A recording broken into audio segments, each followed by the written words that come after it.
Hi, my name's Darren Bugg and this is my review of the Premier Inn in Hammersmith in West London.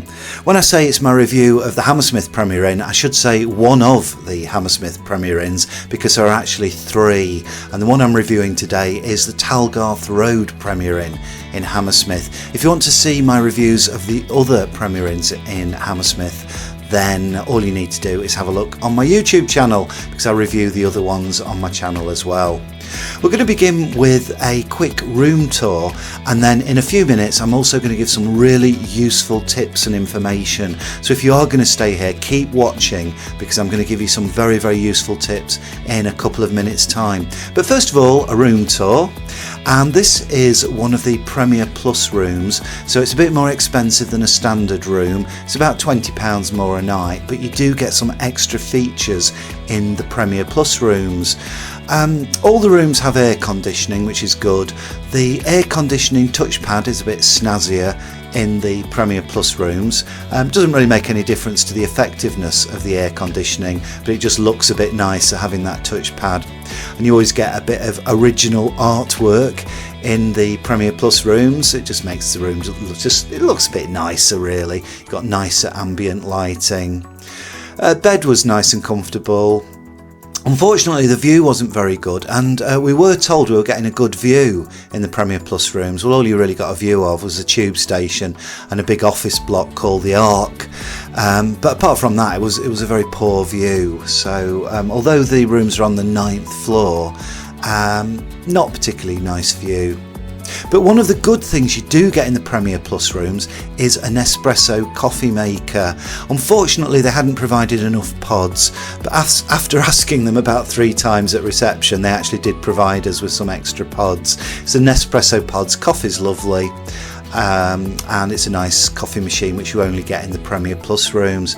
You get a hairdryer in all of the rooms, and the usual coat hooks, 3 coat hooks for your coats, and a little stool next to the mirror to do your makeup. A problem I have wherever I stay anywhere in the world is not enough coat hangers. It's not a problem with Premier Inn, it's a problem with all hotels. They never seem to give you enough coat hangers. I've no idea why. It always seems to be a problem of not having enough coat hangers.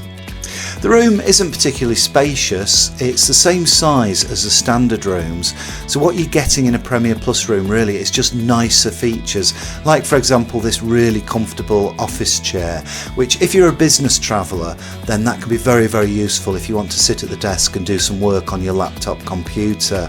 So you do get nicer features in the Premier Plus rooms, but it's no bigger than a standard room.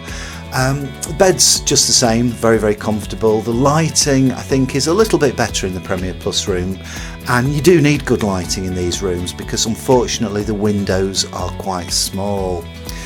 There's a 40-inch TV which I'm going to tell you about in a few moments time, because that is quite important. You know a few features of the television, but I'll come back to that in a minute.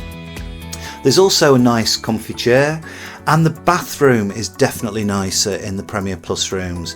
Various features that you don't get in a standard room. You get the soft closed toilet seat, if that really matters to you. You get some nice Bayliss and Harding soap and shampoo, and you get a special type of shower which has 2 shower heads. One of the shower heads is one of those big rainwater effect shower heads, and then the hose style shower head as well. You get a bigger shower tray, some nicer soap at the wash basin, nice wash basin, nice and clean, really clean bathroom, nice big mirror and some really nice lighting. So the bathrooms are definitely nicer in the Premier Plus rooms. Also, they don't have those really horrible shower curtains, you know, the sort of white plastic shower curtains. It's a nice hard plastic shower enclosure, which is much more pleasant than those horrible shower curtains that you sometimes get. So generally speaking, the bathroom was extremely nice, extremely clean. Unfortunately, the shower wasn't very powerful, and the jet of water, it was okay, but it could have really been a bit more powerful. But a nice big shower tray, nice shower enclosure, nice clean tiles, really clean and nice and modern. So definitely a very nice bathroom, and the bathroom is definitely a lot nicer in the Premier Plus rooms than what you get in the standard rooms. So in a few moments I'm going to give you some very useful tips about the hotel itself and about the area of the hotel, because I think it's in a fantastic location if you're not going to pay the premium kind of price for Zone 1 for Central London. This is Zone 2, so it's just outside the Central London, but it is very, very easily accessible.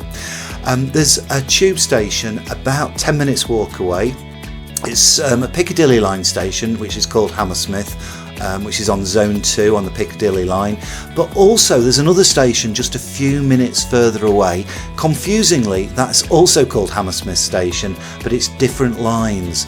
It's actually the Circle line and the Hammersmith and City line. So you have two different tube stations. Unfortunately, you don't have any parking, and it's not a good place to park at all. It is a good place to eat and drink though, fantastic area for eating and drinking. At the Broadway shopping centre about 10 minutes away there's loads of different takeaways and restaurants.